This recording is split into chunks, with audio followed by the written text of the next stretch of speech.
set that new record and make all those people happy for winning that snow award? I don't think they'll get it with this system, Patrick. We have a better shot at getting over an inch or two of snow here in Rhode Island, places like Fall River and New Bedford. But as you travel up into Boston, the accumulation amounts almost nil. I think a coating to perhaps an inch of snow. As we look over Rhode Island and southeastern Massachusetts right now, you can see where the snow is slightly steadier and heavier near the coastline. This light blue that you see on the northern part of 295 and heading up into the Boston area where this is all very light right now. But I'm watching an area of slightly heavier snow that's just starting to make its way into South County and over eastern Connecticut, and this is going to be pushing to the east. So as we go throughout the morning hours, I expect conditions here to get worse rather than better. Temperatures will be falling, the snow as well falling, and conditions on the roadways will become slippery,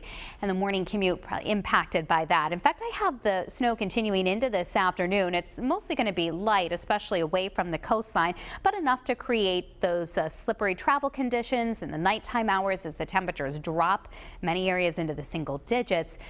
We're going to see some icy spots. Right now, you're going to want to watch for clogged storm drains from the overnight rain with snow falling on top of that. A lot of wet conditions on the road, some deep puddles still, and now the temperatures dropping to the freezing mark, leading to a coating of snow. Getting a report of a coating now in Situate. 32 degrees in Smithfield. We're down to the freezing mark in Providence, Newport at 32.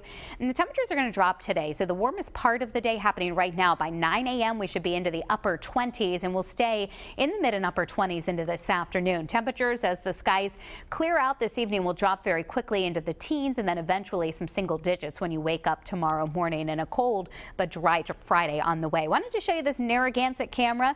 If you look out towards the lights here, you can see the snow falling. Roadways are still mainly damp, but I do expect them to become snow covered as the morning goes on and those temperatures again continue to fall.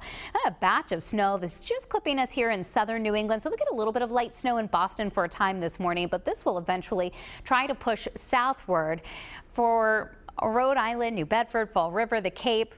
Much of that doesn't happen until the end of the day. So here's what we're looking at 6 o'clock this morning with that snow continuing to fall again.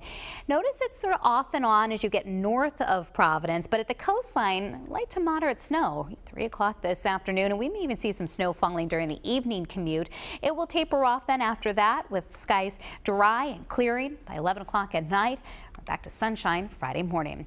So prior to that clearing, we pick up about 1 to as much as 3 inches of snow. The amounts will be a little bit higher as you head to the coastline, where 3 to 5 inches are possible. Westerly, Narragansett, Newport, New Bedford, and just a coating to perhaps an inch in Boston and extreme northern Rhode Island. 7-day Futurecast. It's cold and snowy today, down to 8 overnight tonight, and then upper 20s for the high tomorrow. Saturday's high near 35 degrees after starting off in the teens in the morning. We have sunshine first half of the day, a little bit of an increase in the clouds during the evening. Don't forget Saturday night before heading off to bed, we spring forward 1 hour. Daylight saving time begins on Sunday. You want to download our new WPRI